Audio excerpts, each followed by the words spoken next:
Viewers, Rema Kalenga ফরেস্টে যাওয়ার জন্য আমরা রওনা হয়েছিলাম। এখন এসেছি একটা চা বাগান, রেমা চা বাগান চোখে পড়লো, তাই নেমে আপনাদেরকে সেই চা বাগানটি দেখালাম।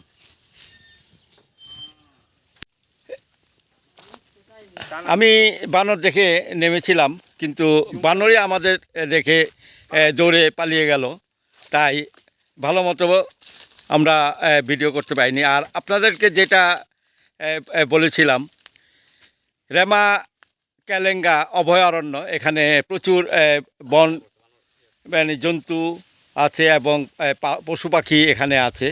আর এই দেখতে পাচ্ছেন যে এই বনটি এখান থেকেই শুরু হয়েছে। আর আপনাদেরকে আমি আরও ভিতরে নিয়ে যাওয়ার চেষ্টা করব। চলুন আমার সাথে। এই যে আমার ভাই, এই হ্যাঁ, ওই যে গাছে গাছে এই যে গাছে বানর দেখা যাচ্ছে, একটু জুম করেন।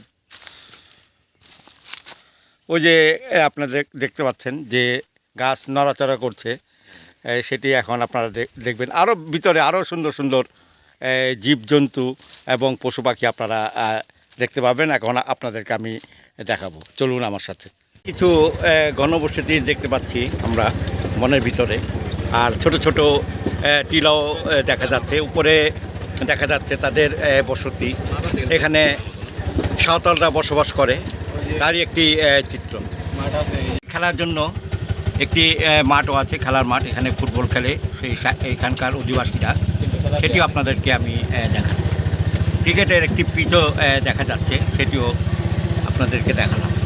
এই যে আদি মানুষ সাঁওতালদের এইটা বসতি, এখানে সবাই সাঁওতালরা থাকে, সবাই সাঁওতাল। তারা একজন আমার চোখে পড়েছে, তাদের একটি ভিডিও আমি নিয়ে নিলাম আপনাদের জন্য। এবং এটি একটি টিলার উপরে তাদের বসতি, একটু ভিতরে। এখন আমরা সেখানে যাব না, কিন্তু আর একটু সামনে আপনাদেরকে নিয়ে যাব। আমরা স্কুলগুলো ওই যে ওই দিক দিয়ে এগুলো ভিডিও করবেন, সাইনবোর্ডগুলো। এখানে একটি গ্রাম, অধিবাসীদের গ্রাম চোখে পড়ছে, সেই গ্রামটিও আপনাদেরকে আমি দেখাচ্ছি। আর আমার এই সিএনজি ভাই, তিনিও আমাদেরকে খুব সহযোগিতা করছেন এইগুলো দেখানোর জন্য। তার জন্য আপনারা দোয়া করবেন যেন সে ভালো মতো আমাদেরকে দেখাতে পারে। এটা অধিবাসীদের একটি গ্রাম। আর এখানে একটি বাজারও এখানে আছে, এখন বাজার অবশ্য খুলেনি, বিকালে হয়তো খুলবে। আর এটি চা বাগানের, রেমা চা বাগান সরকারি প্রাথমিক বিদ্যালয়। এখানে সবাই যারা চা বাগানে কাজ করে তারা এখানে পড়াশোনা করে। এখানে একটি ছোট মাঠও আছে, সেটি দেখাচ্ছি আপনাদেরকে।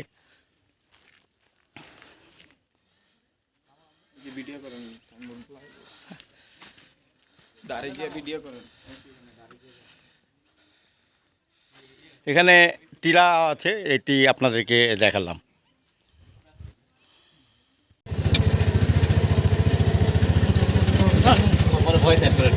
আপনাদেরকে আদিবাসীর একটি গ্রাম এখন আমি দেখাচ্ছি। খুব সুন্দর একটি গ্রাম এখানে আছে, আদিবাসীদের গ্রাম।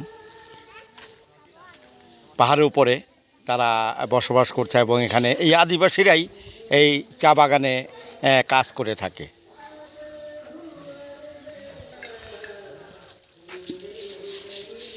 সুন্দর একটি আদিবাসী গ্রাম, যা আমি দেখে লোভ সামলাতে না পেরে আমি এই বাগানটির ভিডিও আপনাদেরকে উপহার দিচ্ছি। এরকম চা বাগান সচরাচর চোখে পড়ে না। আমি এইখানে যে দেখতে পাচ্ছেন, এই যে সিঁড়িটা, এটি একটি মাটির সিঁড়ি। আমি এই সিঁড়ি দিয়ে উপরে উঠবো এবং তাদের ঘরগুলো আপনাদেরকে আমি দেখাবো। আর এই ঘর সম্পূর্ণ মাটি দিয়ে তৈরি করা, আর ঘরটি খুবই সুন্দর করে সাজানো হয়েছে, আর্ট করা হয়েছে। এখানে একটি আলপনা দেখতে পাচ্ছেন, খুব সুন্দর একটি আলপনা।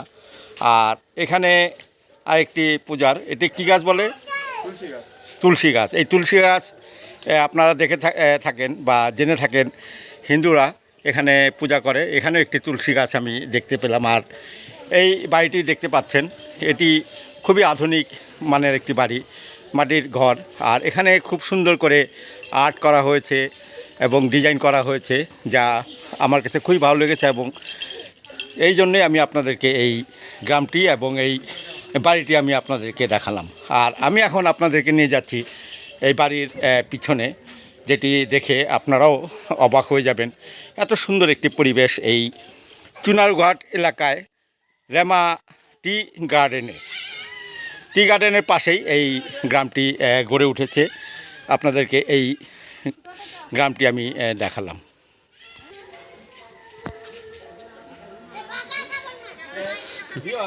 আমি আপনাদেরকে একটু আগে এই ভিডিওতেই আপনাদেরকে দেখিয়েছিলাম এই বাড়িটি, সুন্দর একটি বাড়ি। আমি এই সিঁড়ি দিয়ে উঠেছিলাম এবং এই সিঁড়ি দিয়েই নামছি। এই সিঁড়িটি আমার খুব ভালো লেগেছে বিদায় আমি এই সিঁড়িটি আপনাদেরকে ভিডিও করে দেখাচ্ছি। আর আপনাদেরকে এই গ্রামটি আমি দেখাচ্ছি যে সুন্দর একটি গ্রাম। যদি এই গ্রামটি ভালো লেগে থাকে তাহলে লাইক, শেয়ার এবং কমেন্টস করবেন। আর আশা করি আপনাদের এই ভিডিওটি ভালো লাগবে। আর যদি আপনারা এখানে আসেন তাহলে আসতে হবে চুনারঘাট থেকে রাজাবাজার থেকে আপনারা সিএনজি ভাড়া করবেন। আর আমার এই ভাই, ওনার সাথে যোগাযোগ করবেন। আপনার নামটা বলুন। মারুফ। তার সাথে যোগাযোগ করবেন, তার টেলিফোন নাম্বারটা শুনে নেন, ডিসক্রিপশন বক্সে দিয়ে দিও। আর ডিসক্রিপশন বক্সে আমি ওনার নাম্বারটা আমি দিয়ে দেবো। আপনার ওনার সাথে যোগাযোগ করলে আপনাকে এই সমস্ত এলাকা ঘুরিয়ে দেখাবে এবং খুব সুন্দরভাবে ঘুরিয়ে আপনাদের এই গ্রাম এবং টি গার্ডেন এবং রেমা ফরেস্ট, যেটি বলে রেমা কালেঙ্গা ফরেস্ট আপনাদেরকে ঘুরিয়ে দেখাবে। আমাদেরকেও দেখিয়েছে, আমরা খুব খুশি হয়েছি, তার জন্য তাকে আমরা ধন্যবাদ জানাই। সামনে আরো চলুন আপনার সামনে এগিয়ে চলুন।